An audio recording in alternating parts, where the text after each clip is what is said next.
Let it be by fate of God's hand that we all met. A team that could really only be comprised of us. Just a bunch of guys comprised of different skill sets from different backgrounds, but we all shared one unique vision, which was these tiny boats, and a way to possibly turn this into a career, to get out of our stupid day jobs that we hated and avoid the sheep life completely. By now, we have succeeded, to say the least, but still a lot of people think we just got lucky, that this was just a fluke. Well, challenge accepted. A really nice couple at the PB Lodge in Dayton, Tennessee have offered us a nice little stay here, and their only request is that we build a boat for their anniversary. We have to do it in 5 days and stay out of trouble. Building a boat that fast will be a messy affair. It will require lots of resources and time, and it'll be extremely loud, and I wonder with all that if we'll overstay our welcome here.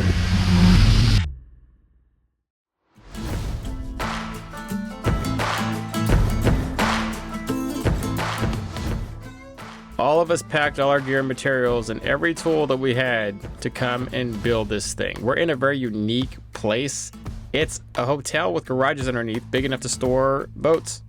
And so, conveniently, we just have our own garage to work on. And it's right on Lake Chickamauga. Like literally right there the dock is. You can just wake up, pull your boat out of the garage, put it in the water, and go fishing. It's perfect for tournament anglers and vacationers alike.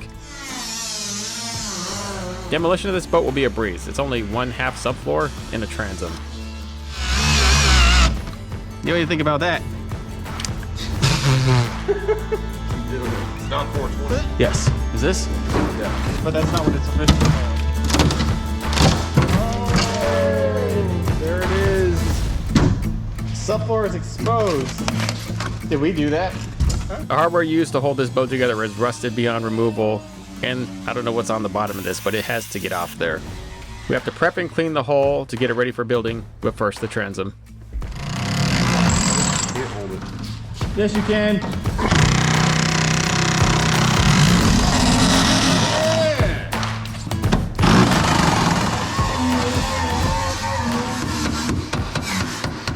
One thing that we did not factor in is just how loud we would be and how unideal that would be for a hotel trying to have guests and not annoy them to death. There will be tons of cutting, grinding, drilling, and riveting all day.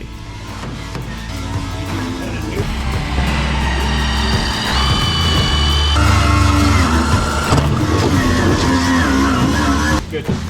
By day one, you could tell that the staff, they were just visibly annoyed with us being there and being loud and taking over the place. They held their composure and they're still really nice to us, but you could tell.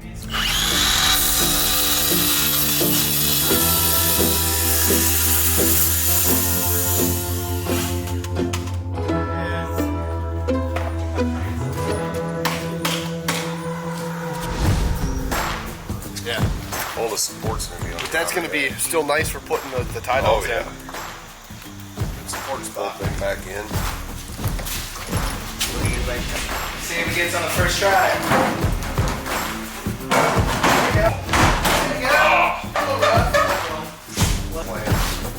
Yeah.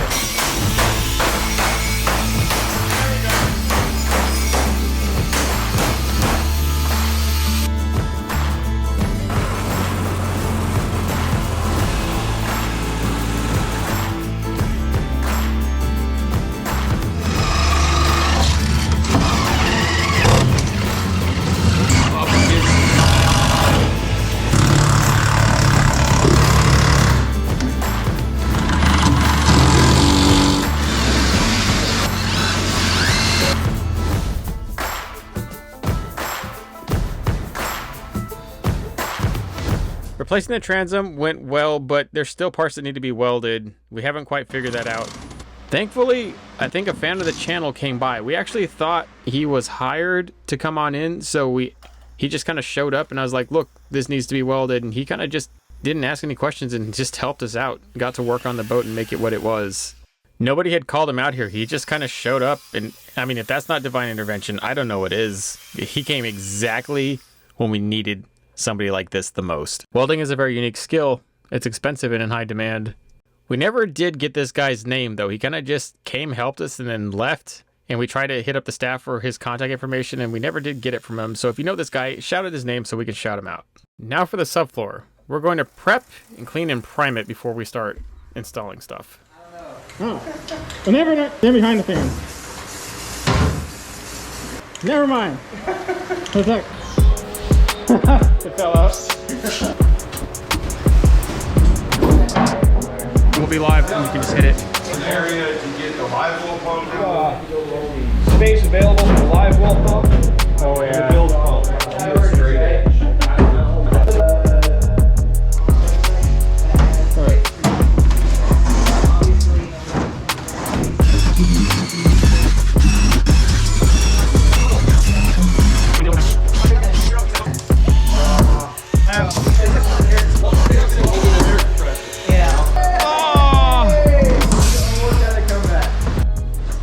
Oh yeah, Boston's been here for a while. That's a big one too. You don't think they're still in here, do you? Like, It might be. well, that's not great. Look at that Swiss We cheese. sealed off those ribs. Look at that Swiss cheese. Yo. Because riveting and piecing a frame all together is pretty time lengthy, Nate already had one pre-welded in sort of a drop-in frame, which is a pretty awesome idea. We just have to fasten it to the boat and then create the sidewalls. Plates going over this? No, because we're gonna raise the frame up. Sometimes you just gotta trust it, Mike. Having leveled out the frame and attaching it to the front, we now go to make the sidewalls. This involves getting 2 sticks of angle that we normally use in our kits, slotting them in so many sections. That way the sight slot will help it bend and contour up the subfloor as the boat starts to taper in the first 4 feet of the front. We now have a foundation to mount aluminum sheets to, so there'll just be 3 major sections: the middle, the left, and the right. Both just oblong storages, nothing terribly complicated. That's what they want.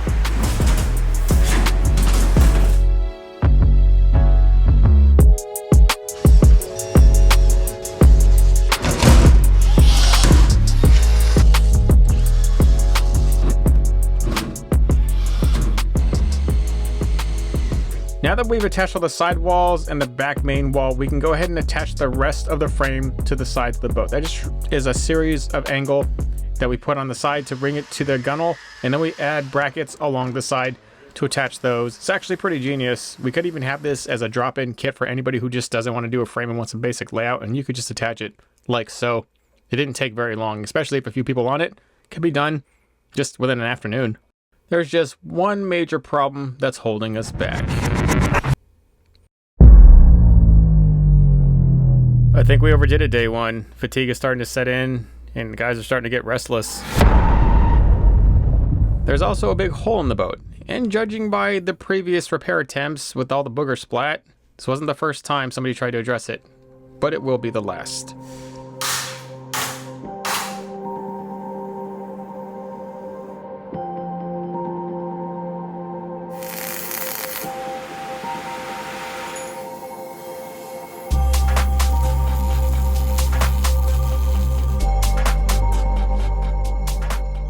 With the transom, subfloor, and framing out of the way, we can now focus on lid placement. We secure necessary parts to the frame to make everything work.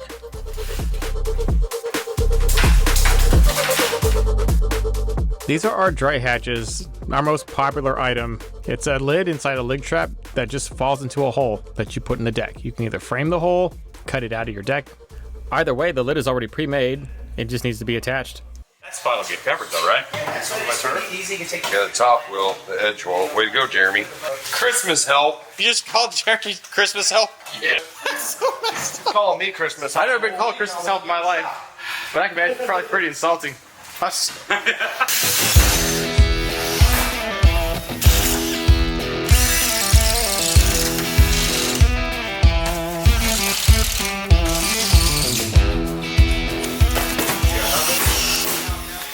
With all the lids finally secure, we can move on to the decking and also to the specialty items. We are going to be making a glow-through tin can crew symbol representing our crew. This is a custom sign that we had made before we even got down here. We tried to have most things either pre-cut or pre-made to speed up time because we knew without an actual shop around, it would be limiting. Actually, right about this time, I'm missing an actual shop really badly right now. Even a garage that was fit to actually hold all of our tools would have been better. because I didn't really anticipate just how many people were going to come, and we took up a lot of bays and a lot of rooms. I'm not sure the nice couple who invited us and all the staff knew what they were getting themselves into, but it doesn't stop there. In such lies another challenge we didn't even see. Oh, was a tubber, dude. what the freak, dude? Huh? Freak nasty, boys. That is a freak nasty fish. Yeah, that dude was coming to kill that frog, bro. Death to the frog. Nate'll deny it to this day, but I swear to you, after he caught that fish, he couldn't focus. All he wanted to do after that was just go frogging on the chick. And after that, who could honestly blame him?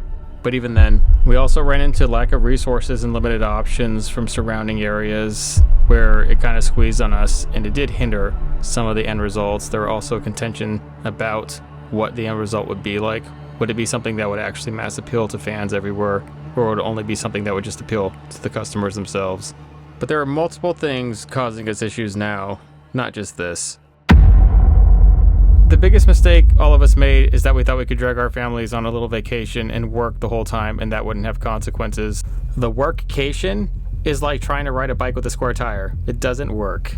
We've tried it several times to make it work under different scenarios. We suck at it. We're gonna have to give it up. Now it's not just the locals. The families are mad that we're working too much. The overall design of the boat as it comes into fruition is also starting to worry me.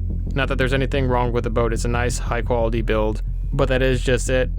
It's just nice. And you know what they say about nice guys? They finish last. I talked to my team and it's really contentious. It's between what I want versus what the customer wants. Needless to say, I lost the war on the final design. We're too far into it and what's done cannot be undone. In my team, as skilled and masterful as they are all accustomed to catering to the customer, to a single person. I'm the only one here who caters to the mass. Even if I could sway their minds, all the materials here is all we have. We have nothing else, and we're out of time.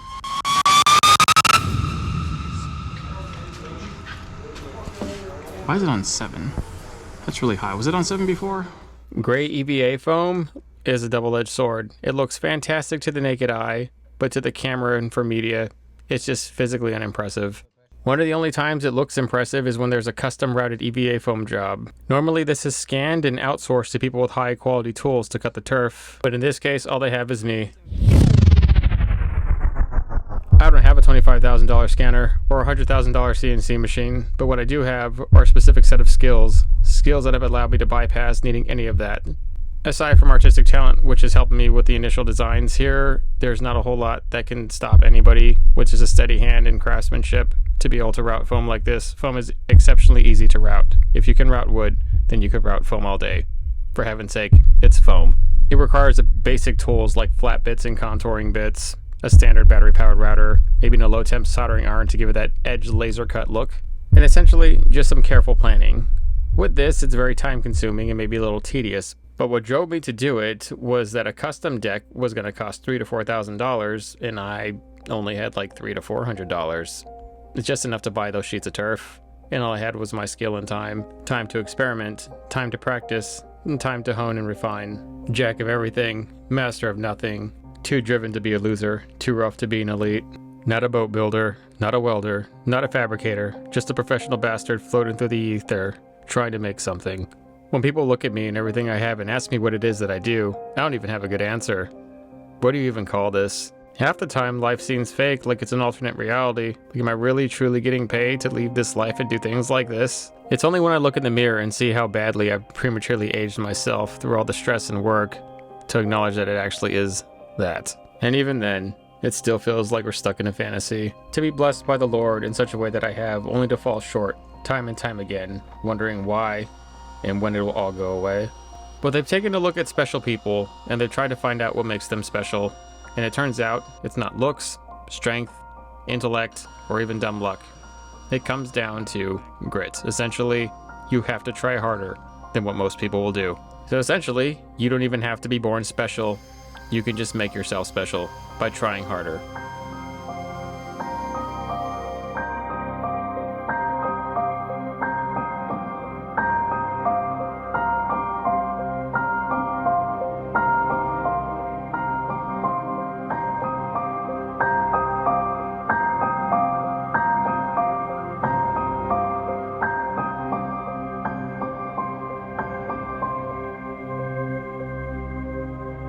It was rough having to do it this way, so raw, with a timeline. In the end, I don't even know if it did much more for it, but it was all I had. Everyone on the entire team threw everything they could into this boat.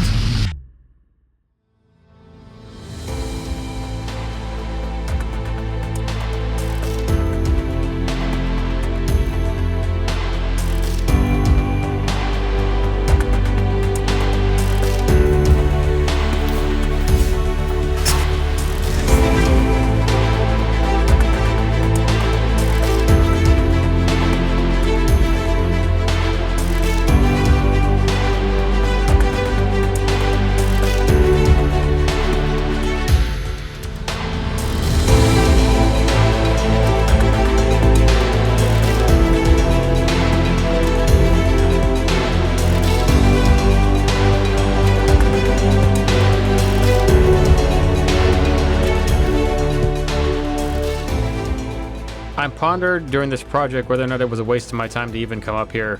That was super foolish. These guys are fantastic. I've been able to meet up and collab with some of them here in spots, but not like this. This is a one-time thing, made possible by these two, owners of the PB Lodge in Dayton, Tennessee, on one of the most epic lakes I've ever been to. Just in reviewing old footage, learning on what to scrap, I thought I'd tell this story once more. I've had time to reflect on it, and it's so epic, I don't know if I'll ever be able to do it again, but for the one moment, we were all here together, and we did something great. Thank you, sir. Thank you, Paul. It was such a pleasure to meet you. Hey, let me give you something. What's up, y'all? Did you go out of the Let's go catch a frog bass.